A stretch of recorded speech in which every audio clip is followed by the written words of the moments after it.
What's up, everyone? Up next on the Second Chance podcast is Ken Kunken. And Ken is a very, very cool story. Absolutely someone who has overcome many, many chances in his life. Ken was injured in a football accident in 1970. He was a junior at Cornell University on the football field and has gone on to accomplish many amazing things uh, to the point of becoming a dad. So I can't wait for you to hear that part. Make sure you tune in. Let us know what you think. Leave us a review, and then connect with Ken. He's got a book out. You can hear the Ken Kunken story. Dream of things that never were. So let me know what you think. Look forward to hearing your feedback. Second Chance podcast, and if there's anything, any feedback that you have, we always love to hear it. But let's check out the other stuff. All right, folks, welcome back to the Second Chance podcast. And today's guest, Keith Kunken, he's going to tell you about many second chances. He's just reading the bio. When he first scheduled with me, we connected over the internet. But this is going to be a good one. This is going to be when you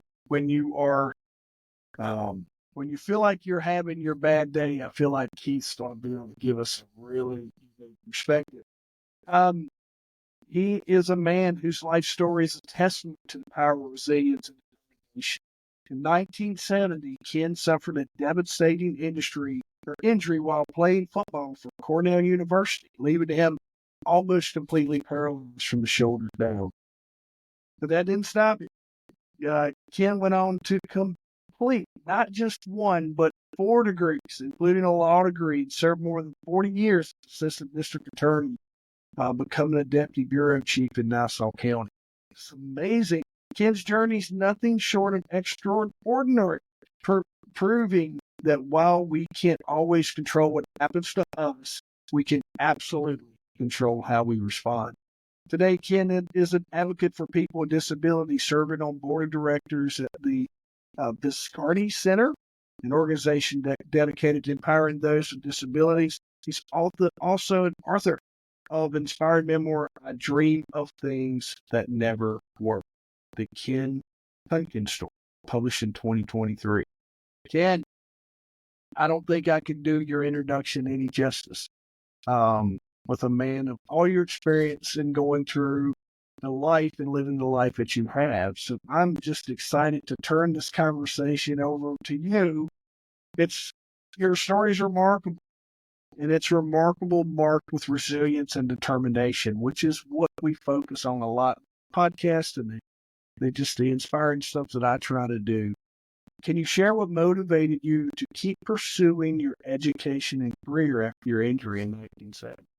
Thank you, Jeff. I'd be happy to do that.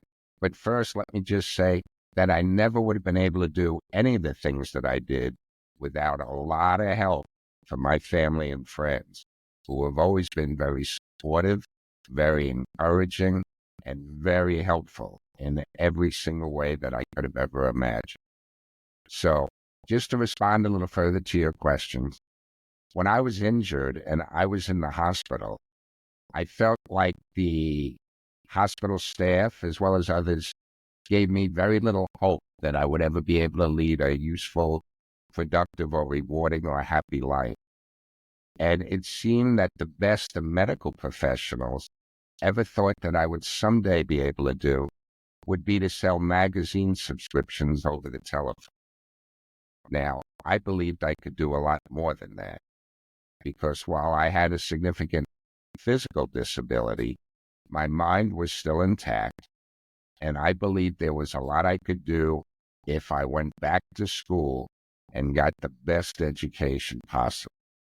And as you mentioned, after I got out of the hospital, I went back to Cornell University, where I was at the beginning of my junior year at the time of my injury, and I resumed my studies, where I completed my undergraduate degree, 2 master's degrees, and then I went looking for a job.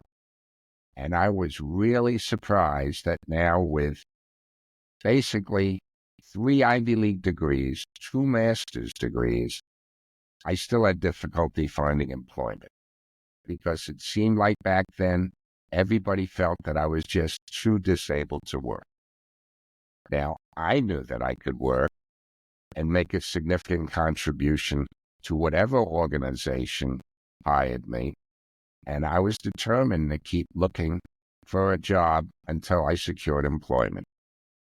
And I was really fortunate to secure employment at Abilities Incorporated, which was part of what was then called the Human Resources Center and is now called the Viscardi Center here on Long Island.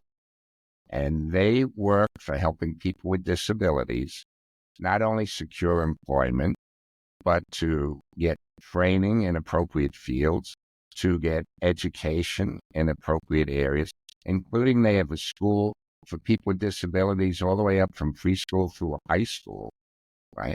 As well as for placement for people looking for jobs. And I was really fortunate to be employed by them, where I worked as vocational rehabilitation counselor for a little over 2 years. And while I was working there, and I loved the work I was doing, I felt that there was still even more that I could do. So I decided to go to law school. And I left the center, went to law school, and upon graduation, I worked at my dream job as an assistant district attorney for more than 40 years. So I've been really fortunate with the way my education and career has turned out. Yeah, definitely. All right, so I want to know a little more about football. Um, Obviously, somewhere along the lines, we're talking 1970, but you're playing collegiate football at you're at Cornell, right? Right now, I was fortunate at Cornell. They were actually part of a league that back then was called the 150-pound league or lightweight football. It's now called sprint football. Got it. And that was for athletes who were a little smaller in size than the typical varsity heavyweight team. So in the league that I was in, you had to do a weigh-in 2 days before each game and be under 154 pounds to play in that league. They've since increased the weight to, I believe, 172 pounds. Yep. But you found most of the people playing in that league played varsity football in high school and were very good athletes and usually pretty fast for their size, but just smaller than most of the heavyweight team. So it was a very competitive league, and I got hurt playing in a game against Columbia University. Do you have memories of that? Does that linger with you? Your injury? Were you hurt on the field? What does that look like, kid? Well, I got hurt making a tackle on a kickoff. And as soon as I tackled the ball carrier, I felt like an electric shock shoot through my body, and I instantly became paralyzed over basically my entire body. And I remember lying on the field and really not knowing what was happening to me. I mean, I was conscious, but I didn't understand why I couldn't move. And it was just a total mystery. I didn't know a thing about spinal cord injuries back then. Yeah, no, And nobody had actually explained to me what a spinal cord injury actually was. So I was lying there and, the doctors asked me, what's happening, what's going on. And I told them, I really don't know. I just can't move. So quite a shock. yeah. No, 'cause you're talking 1970.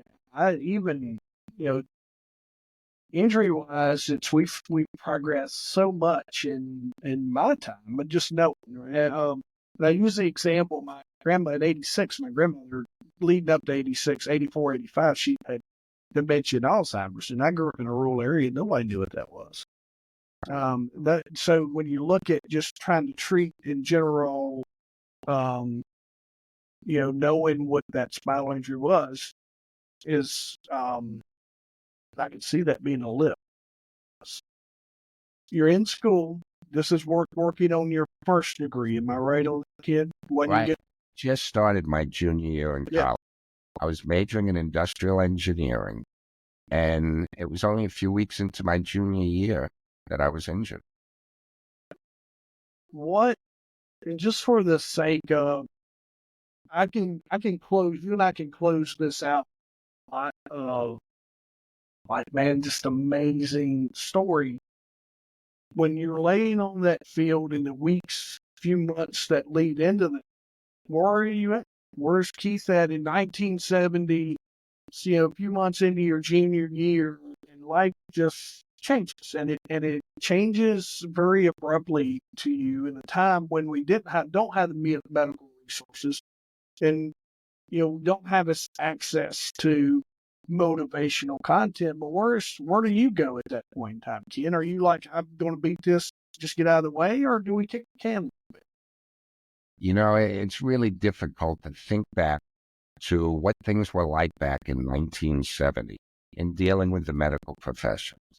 And just to tell you a little bit more, Jeff, about the care that I was receiving then, when my family consulted with a specialist about my condition shortly after my injury, he told them that I probably wouldn't survive the week. The doctor said that if I was somehow able to survive, my life expectancy would be between 5 and 9 years, that I would have no movement, I would not be able to do anything, and would probably end up living that time in a nursing. And the doctor actually said to my family, if he were my son, I would just let him go. That was the attitude back then. Now, I was fortunate that my family obviously didn't listen to the doctor and believed there was still a lot that I could do. And they supported me every step of the way, basically assuring me that they'll act as my arms and legs to make sure I could still do everything I wanted to do. Did you, and I want to paint a picture for our listener, did you believe that what that doctor said? Did you like, all right, this is over? Where are you at? Where is your mind after this happens within the first few weeks and months that's there? I'm going to beat this? I'm going to win? Or do you go through a phase or whatever? Is there Well, initially, of course, my family didn't share with me what the doctor had said.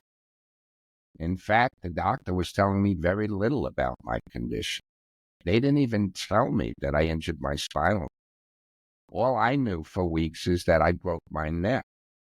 Now, my understanding was, well, if you have a broken neck, once they fix the break in your neck, you'll be back up on your feet. Obviously, that didn't happen. And as weeks and weeks went by, I kept asking questions and received very little feedback from the medical profession. And finally, I was able to get hold of a booklet in the rehab facility where they described injuries such as mine. And they described it based on the level you were hurt in your spine. Now, I'm hurt between the fourth and fifth cervicals in my neck.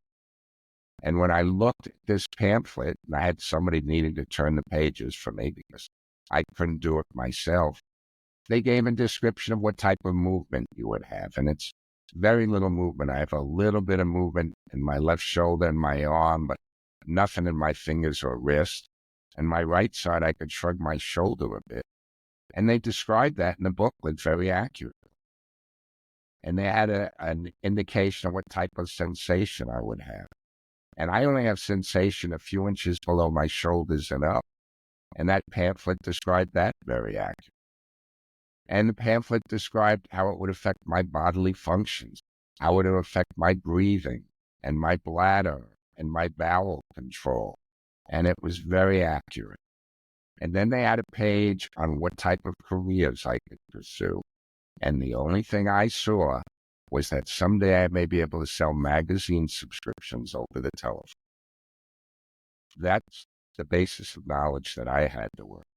Ken, since real quick, I got a bunch of questions for you, but I just want to know, have you gone back and rewritten that pamphlet yet? Well, I haven't rewritten the pamphlet, but I go back and speak to the people at the Yeah. institute.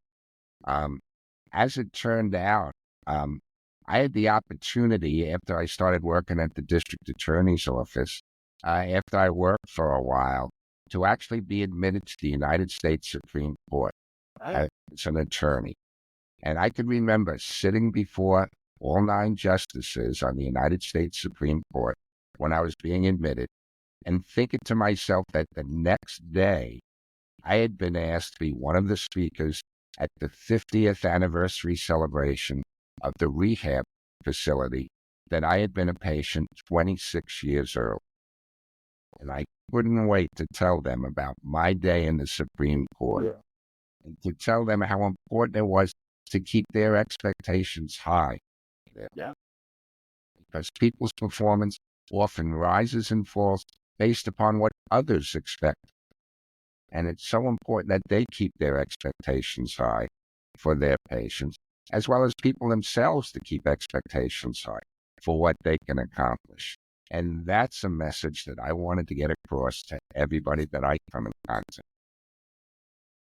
Yeah, because if you just read pamphlets, you and I probably wouldn't be talking. You'd been selling door-to-door magazine subscriptions somewhere and living the life that pamphlet told you needed to live.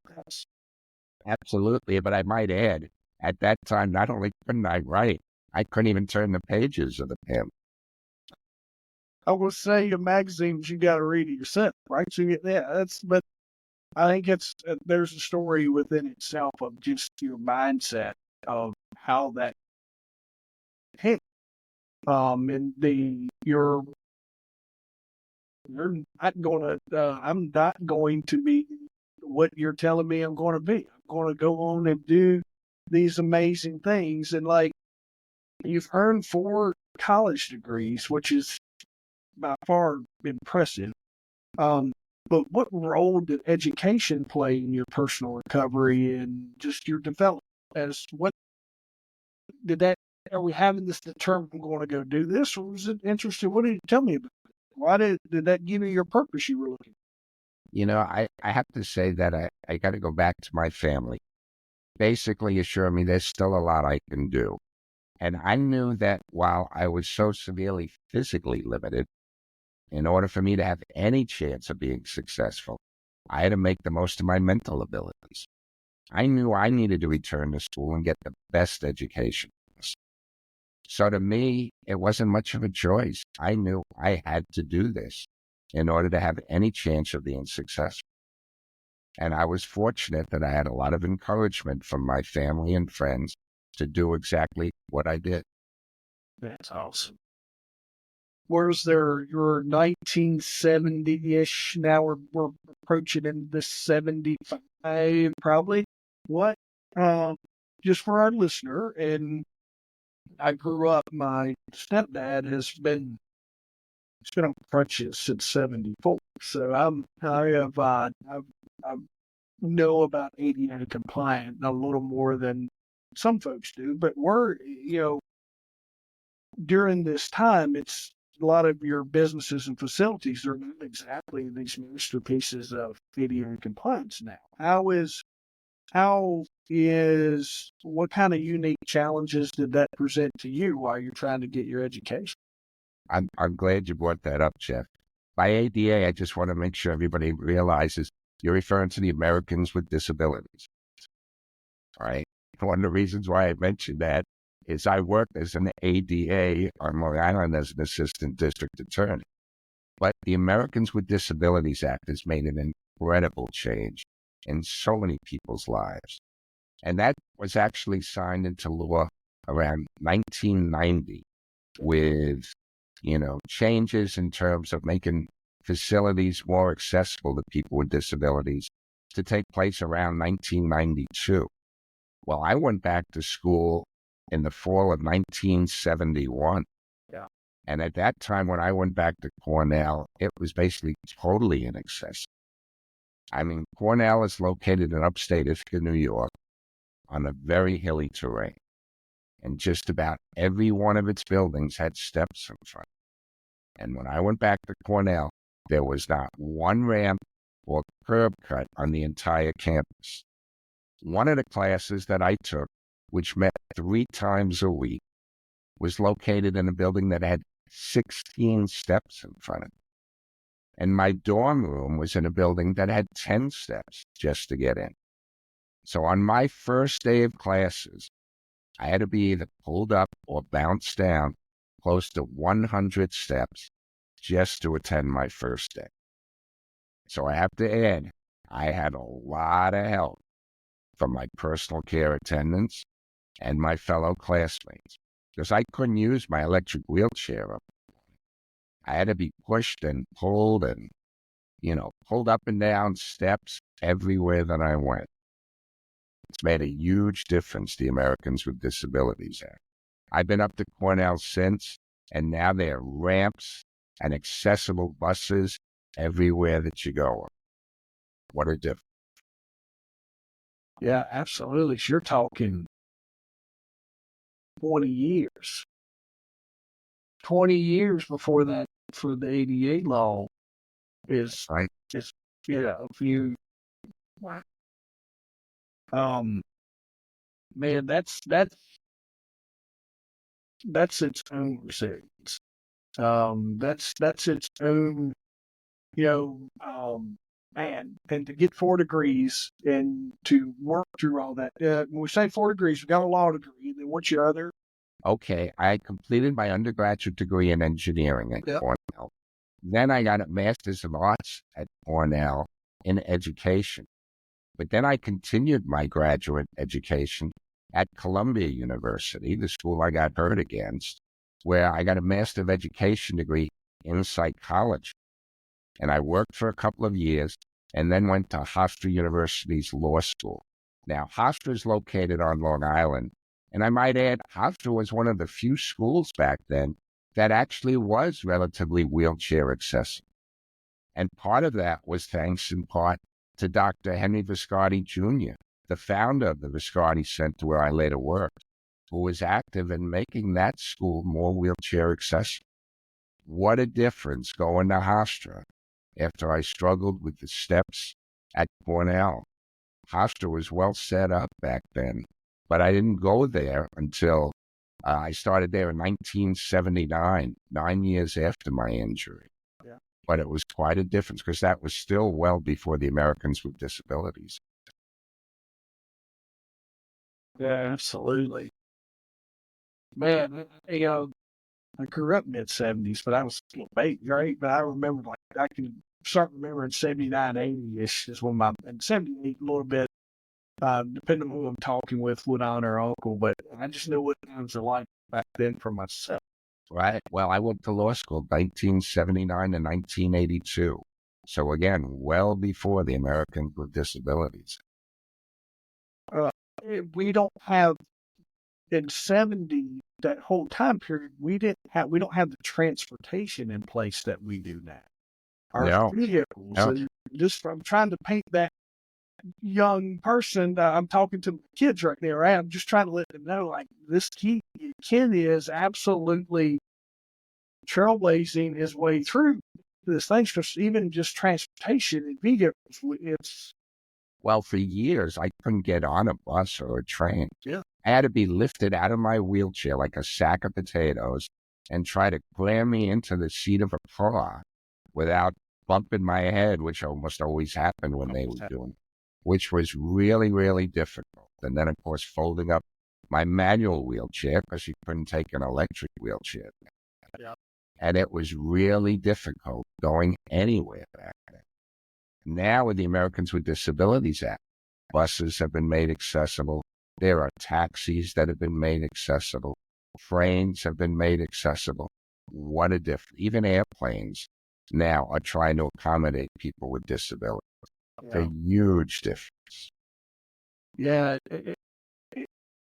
Just, the determination and just to move through those phases. That's what, like, I'm sitting here just in amazement talking to you because I know, from these eyes looking out, but what you've experienced is just so unique during a time. as well. But it takes you on, Ken. You're a nationally certified rehabilitation counselor now. What insights do you gain from working with individuals that face severe disabilities? How does that help shape your perspectives? I've seen that there's so much people can do, and that it's important for employers to realize that they've got to look past the disability. I was very fortunate when I applied for a job with the district attorney's office, that the district attorney at the time, a person by the name of Dennis Dillon, was a very progressive, forward-thinking, self-confident district attorney who based his hiring decisions on my abilities rather than my disability. I mean, Dennis Dillon seemed to know that when I went in front of a jury, they weren't going to base their verdict on my inability to walk, but rather on my skill and competence as an attorney. And it's so important for employees to look past the disability, look at what skills are important to do the job an applicant is applying, and see then the benefits of hiring somebody with a disability who has the desire and motivation to make something of themselves, to give them the opportunity to show what they can do. And they'll find that people with disabilities are often the most productive, hardworking, positive people they're ever going to meet. And it just makes good business sense to hire an otherwise qualified individual who just happens to have a disability. How does your personal experience influence your approach as a prosecutor? Well, Jeff, let me tell you that when I was working as a prosecutor, shortly after I started doing trials in our district court bureau, I was approached by a defense attorney who told me he overheard some of the prisoners talking about me in the pens behind the court. And apparently what they were saying was that I was a really tough ADA, assistant district attorney, and they hoped they didn't get the guy in the wheelchair as their prosecutor, because I had a reputation of being a very strong prosecutor, a very tough advocate when I was in the court. But I want to go a step further and tell you that when we work in the district attorney's office, the office had a policy that when you leave the office, you go through an exit interview. And in the exit interview, you usually ask what was the best parts of your job, what were the parts that you liked the least or could be changed. And I was surprised and pleased that I was often told that after a number of people did their exit interviews, when they were asked what was the best part of their jobs, they described meeting, working with, and getting to know me. And I don't say that to boast or brag. I know they weren't talking about meeting or working with Ken Kunken. Yeah. They were talking about meeting, getting to know, and working with a person with a significant disability. Because other than with close relatives, people often didn't come in contact with somebody with such a severe disability. And they were surprised to see that for the most part, I had a positive attitude, was a hard worker, and I think what may have been most important to them, it didn't mean any additional work for them. I was actually more productive than most of the people I was working. And that was a revelation to many.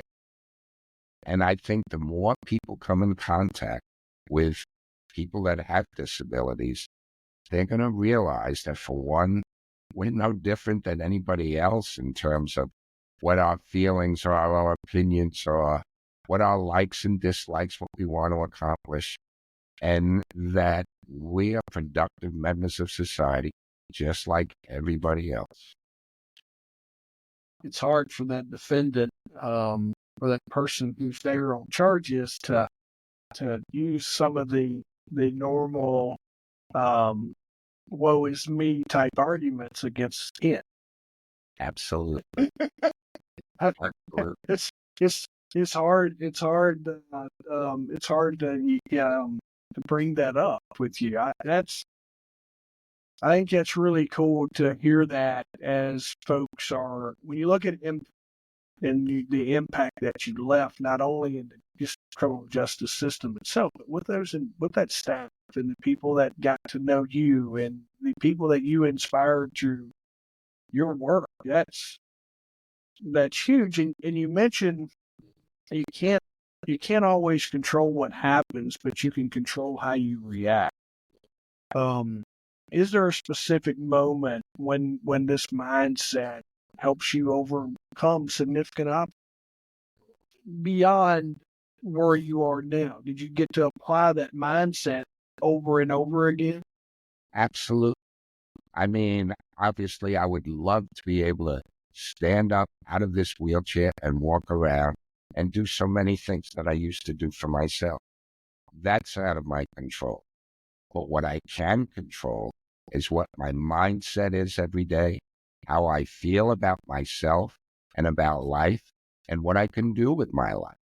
And that's why I knew it was important for me to be productive, to go back to school, get the best education I can, to work hard at a job and show that I can do the work. And Jeff, I might add that I also found there's a lot I could do with my personal. Right? It wasn't just education. It wasn't just work.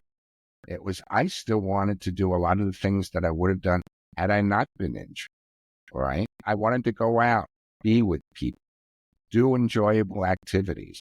And one of those activities was dating. I mean, just like any other young man, I wanted to have a life where someday I would meet the perfect woman for me, right? And enjoy a wonderful personal life. And as you might imagine, dating when you're a quadriplegic and trying to impress a woman when you're almost totally paralyzed poses its own unique set of challenges. But I was fortunate that I met the perfect woman for me. Her name is Anna.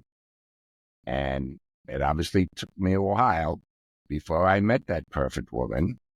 But Anna and I fell in love and we got married in 2003.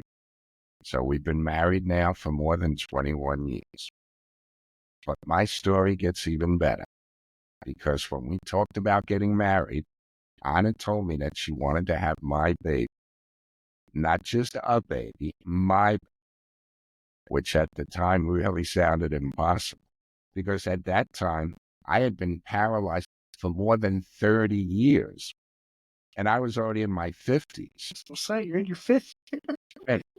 Well, there's an expression in the military that I've always liked, and it's the difficult we do it once, the impossible takes a little longer. Well, we were determined to make the impossible happen, and we decided we wanted to do it sooner rather than later. So we looked into various options, including in vitro fertilization, and were very excited and surprised to learn that it still might be possible for someone in my condition to father a child. So we pursued in vitro, and it wasn't long before Anna's desire of having my baby not only became my desire, it became our quest. And we pursued in vitro, and through the miracle of science, Anna became pregnant. And on January 24th, 2005, I was present in the delivery room. Oh, man. I was present in the delivery room when my wife Anna gave birth to triplets. Triplets. We have Are you kidding me? we have three incredible boys, Joey, Jimmy, and Timmy. They now just began their sophomore year in college. They're at three different schools, and they're doing absolutely great and are incredible kids. One of our boys is a freshman at State University of New York, Morrisville, studying renewable energy. One of my boys is at Syracuse, pursuing a career in communications and journalism. And the third one, Joey, 50 years after I graduated from Cornell, started attending Cornell. Great. And he's in his Sophomore year, hoping to major in mechanical engineering. Man, for folks that you wouldn't know this, Anna's sitting right out there. She's actually with us. Yes, to my right. Yeah, she's sitting right on camera, listening to this.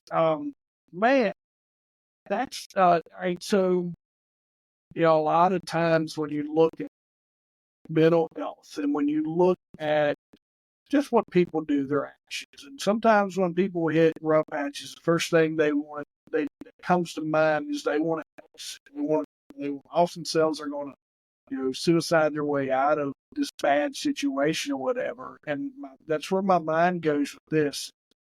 That was never an option for you. And when you look at the legacies, even, hey, and it's, you've got these three boys that have grew up with you, that have opened doors, that have done this, all the things. And I know that from just helping coach that, right? But I know not to the degree that they have, but the inspiration that you give them is just crazy. I'm sure. Do they play football, Ken? No, that was something that was never an option. They were not going to play football. But I might add that they all three pursued martial arts. They're all martial artists, and they're all second-degree black belts in the martial art Taekwondo, and they've all been studying Brazilian Jiu-Jitsu as well. So they are very athletic, not playing football, but active in the martial arts and doing absolutely great. The three nicest, most wonderful kids you could ever imagine. Man, I'm a proud dad, proud mom, and probably some super proud boys hearing this. Yeah. In fact, they were even instructors at the martial arts academy with it. That's an amazing tip of the iceberg, or tip of the top. It's a tip of the spear, not tip of the iceberg, but the tip of the spear moment for your accomplishments. I had a couple things in my head where I thought we were going, but I wasn't thinking triplets, right? Neither was I. Yeah. How is that? Tell me about that, Jen. So, all right. So, Anna, all right. Maybe we ought to hear from Anna on this part, but how is that when she comes home and is like, hey, we're going, you're going to be a dad. And you're like, oh, this is my dad. And she's like, there's more. How does that go? Well, I got to tell you, I was present with her during virtually all of her doctor's appointments. So I was present when we went for the first sonogram, and I saw 1, 2, 3. Oh my goodness. Embryos that are going to be my 3 sons, right, in the sonogram. So I was right there when it happened. And it was interesting because both Anna and I have a brother and a sister, and we're both very close to our relatives. Our siblings are so important to us. And when we talked about Anna going through in vitro, we both agreed that because we were so close to our siblings, our child should really have a sibling. So we had talked about, having more than one. And I remember going through in vitro and thinking to myself, wouldn't it be great if we had twins? So we wouldn't need to go through this whole process a second time. And lo and behold, we go for that sonogram and we see we were blessed with triplets. Yeah. What could be better than that? We've been so fortunate. Man, it's amazing. That is just a very, very powerful moment there. I appreciate you sharing that with me. That is such a... Jeff, I have to add, you've mentioned a number of my degrees and accomplishments. And when people ask me what accomplishments I am most proud of, without a doubt, it's being a good husband and father. Yeah. Those are the accomplishments I am most proud of, and will always be most. Yeah, I lead into that one as well when folks ask me. First off, I'm a dad. That's a great title, and I don't I want people to realize that, right? I mean, I think it's a big deal. You're, um, there's a lot of power that comes with that title, the dad too. That, what, how does triplets give us an idea in 2005? What does triplets look like coming home from the hospital? Help, you got family, you got all those things, you got three, you got You know, when you say, what does it look like? One of the things was, how are we going to get them home from the, I have a minivan that my wife drives, but it was really difficult trying to fit 3 car seats into our van. Now, triplets are usually born prematurely, as ours were, and they were in the NICU for, close to 4 weeks, each of them, and they came home on separate days. So we initially were able to take one home at a time, but eventually we needed 3 car seats to fit into my minivan, along with obviously me and my wheelchair, which takes a lot of room. So that was one of the first challenges. But my wife, Anna, is also my caregiver. Now, she has only 2 arms and is caring for 3 little babies and me. I talk about a challenge, but fortunately, I'm married to a Wonder Woman who was absolutely super and could do virtually everything. I've never met anybody like her before. And it's been a challenge, but a great challenge. I mean, what could be better than having these 3 incredible boys and my wife in my life? yeah, I'm really fortunate. absolutely. And you're right. She is got all the superpowers rolled into one there to be able to manage all that. I have 2 kids, born separately, 2 years apart, and so I have not experienced nowhere near to the lift that you all have.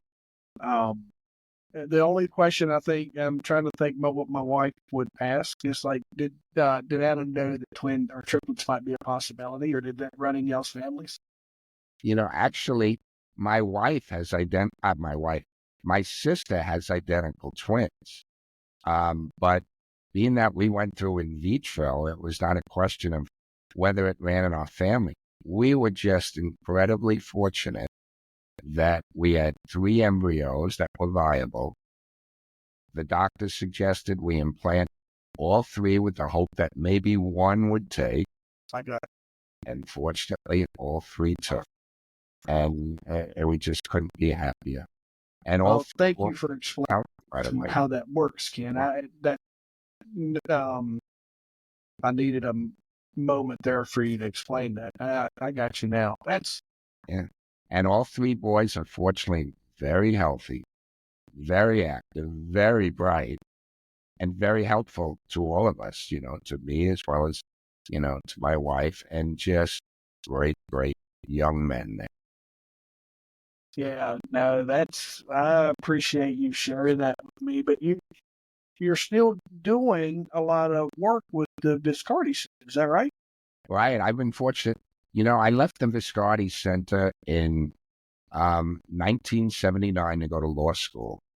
And I was really pleased and surprised when 30 years after I left, I received a call from the president of Abilities Inc., which was one of the corporations that make up the Viscardi Center, asking me to be on their board of directors. And I very proudly accepted. And since 2009, I've been on the board of directors first at Abilities Inc., and beginning in 2017, on the board of directors of their parent company, the whole Viscardi Center. I've been on their board of directors. And I am so proud to remain active in that center. And I might add that my cousin, Roy Danis, who has been so helpful throughout my injury and recovery in helping me do things, took such an interest in the Viscardi Center. He's now chairman of the board of directors. So it's a family affair. Yeah. And they're just a great, great facility. I encourage people to Google them and look up the Viscardi Center. It's spelled V as in Victor, ISCARDI, and look at what an incredible place the Viscardi Center is. we'll make sure that or I will make sure that we include that contact information in our show notes. And Thank you, Jeff. And I might add that I've been very fortunate to have had the opportunity, with help from my wife, to write a book about my life. And you can see it behind me on the bookshelf, on the shelf, called I Dream of Things That Never Were, the Kunken story. And, if people want to learn more about my life, they can read that book, which obviously it tells them everything about my life. how It's can we? available on Amazon. What's the best place? Tell us all. Tell the listeners. What's the best word? Where's the best place to find it? Oh, what they can do is they can go to my website, Yeah. which is kenkunken.com, and it indicates where you can purchase my book. Now, most people purchase it through Amazon, but if they're going to order it in bulk, they can go directly to the publisher and get a special reduced price if they're ordering it in bulk. So if they go on my website, kenkunken.com, they'll see the best place to order the book. But it's also available in a Kindle form. So whether it's Kindle or hardcover, they can purchase. Yeah, we want to make sure that that folks can connect with you. So website, best way to connect. Right. That would be best. Yeah. And my email number is really the best thing. It would be to go to the website. Yeah. That would be the best place. Yeah. I'll make sure that we include those your backlinks and your website links in our show notes and publish that on our socials as well. So folks, Thank you, Jeff. Yeah. And I might just want to add where I got the title of my book. Yeah.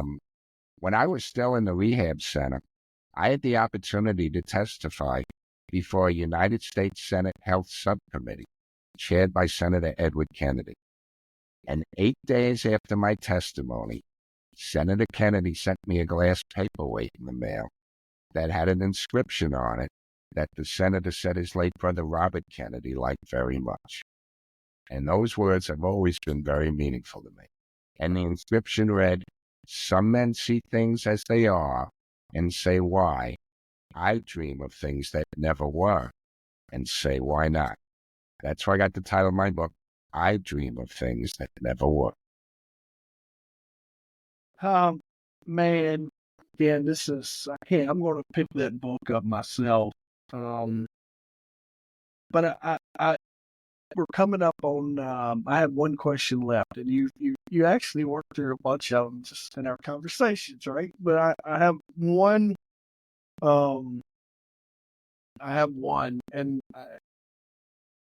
think it will, I think it's a great question to kind of end with, just where we are, and for the folks that are listening here, if you're gonna hear something, you're like, why didn't Jeff ask him this? Well, message, let me know.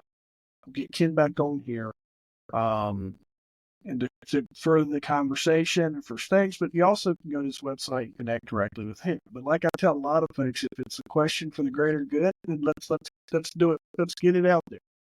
But here's what I was what I kind of saying for the last, and looking back at your journey, what advice would you give to others facing seemingly insurmountable challenges in their own life? Well, it's a few things. One, never give up. But two, as I said before, keep your expectations high. There's an awful lot you can do, right, with, what you do have to work with, whether it be your physical abilities, your mental abilities, that there's still a lot you can do with your life. But three, if you have the support of your family, friends, there is so much you can do together, helping each other, succeed. It makes an enormous difference. And as I indicated before, while you cannot always control what happens to you, you can control how you react. That's still within your control. You need to take advantage. It's good advice, everybody. If you're struggling, if you're in a if you'll go back to the last 45 seconds and put it on repeat. Thank you. And Jeff, if I could add one more thing. Yeah, absolutely. I've received so much help in my life since my injury, but what's given me the best feeling is when I've had the opportunity to help others. That's made a big difference. When I had the opportunity to work at the Viscardi Center, where now I was giving back and helping others, that made me feel so much better about myself. It increased my self-esteem, my feelings of self-worth, and my self-confidence. And that enabled me to leave and then go to Army Law School and work as an assistant district attorney. And helping others has always been paramount in my life. That's made a huge difference in how I feel about myself. And I think that's important for everybody to understand how important and how beneficial that is when you can help other people. It makes you feel so better. I'm not going to disagree with that one, Ken. Not at all. I was raised in helping people. And that's just something that I've always enjoyed doing is having that purpose in my life of helping people. So I can't do that enough. On what, if anything else, if you're losing purpose, you can always get up tomorrow and go help someone. I think there's a lot to be said. I want to ask you real quick. What else do you have on tap this week? Got more podcasts, more books? What is it? What's the plan? Well, actually, as we're talking, I'm actually just recovering from COVID. That's right. Yeah. So, I'm still working on that and getting my strength back. But in another couple of weeks, I'll be going up to Cornell, where I've been asked to serve on the Cornell University Council. So we have a meeting up there, and I'll be up there for the meeting in mid-October. I'll actually be doing a book signing up there for my book while I'm up there. And I'll get to visit with my 3 boys because while one goes to Cornell, the other 2 are not far away, one in Syracuse, one at State University of New York at Morrisville, are all relatively near Cornell. So I'll get to visit with all 3 of my sons while I'm up there. So that's the next thing on my agenda. Well, that's good. I can't thank you enough. I can't thank you enough for sharing your story, for not giving up, for pushing through, for breaking barriers, anything that you want to put in there. I can't thank you enough for creating your book and that messaging that you have. That just if you're still, say this, Ken, if you're waking up and you can take a breath, you can make a difference. And whether that's in your life or someone else's. So I can't thank you enough for sharing this story with me today. And I can't wait to just get this out and get your book out and all the things that I can do just to help amplify your message. So I appreciate it. Thank you, Jeff. I appreciate it. And I appreciate the opportunity you've given me to share my story with people. Thank you. It was great meeting and talking with you as well. And Kunken.